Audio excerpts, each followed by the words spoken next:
After searching around LA just aimlessly, he meets Joaquin Phoenix's character. Yep. Max California. Max California. A battery-operated vagina. And Max California is an employee of an adult bookstore. So he deals in adult sexual materials. So he must know everyone in the industry. Yes.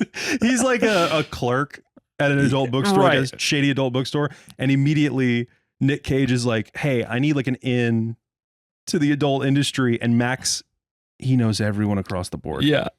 He's Which, able you to- know, I don't know what it was like back then, pre-internet, you know, maybe people were more connected in that world. I don't know. I don't know. Visually, he has like a really cool aesthetic. He's got like an eyebrow piercing, like blue hair. He wears crop tops. He wears latex, leather, but he does have to clarify to Nicolas Cage, hey, it's 1999. I'm not gay, dude. I'm straight. Congratulations. Thank you. He's secretly reading a Truman Capote novel.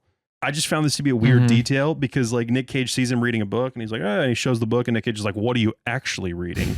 And then he like, Mein Kampf. No. Yikes. He's not gay, but he is a Nazi. It's a weird character. Yeah. He's reading a Truman Capote book and Nick Cage is like, oh, you're too smart to work in an adult bookstore. And he's like, yeah, people underestimate me. Like the writing here is pretty weak. Tom is trying to locate Marianne, the girl in the video. He's like, well, it's a adult video where a woman gets killed.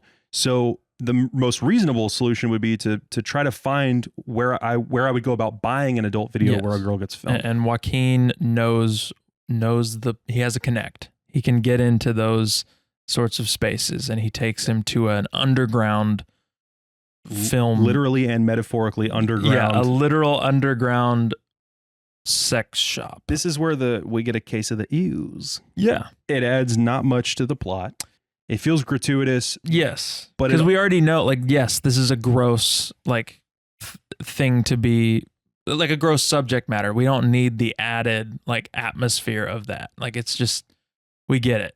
This film is overstimulating in a lot of bad ways, and especially seeing all the gratuitous sexual content. Yeah, you're like, it just gives you the icky feeling. Tom is after going through multiple underground black markets for adult material, he ends up getting a little bit of information that could potentially lead to where Marianne is, but ultimately he ends up going back to his hotel room and rewatching the 8mm film. In the film, he sees a reflection in a mirror on the wall or something and sees that there are 3 men in total that are in the film. There's a man who is wearing a black mask, who's the one who commits the murder. There's the man filming, and there's a man watching. So he really wants to identify who the people are in this film. He tracks down Marianne's last known whereabouts, which is a homeless shelter run by the Catholic Church. He goes there and they end up having her suitcase. And so he opens up Marianne's suitcase. That's how we end up meeting James Gandolfini's character. Sideburns. We've been calling him Tony Soprano. He's adult film producer. Yeah. Who Marianne had linked up with some point in a state of desperation in her time in LA.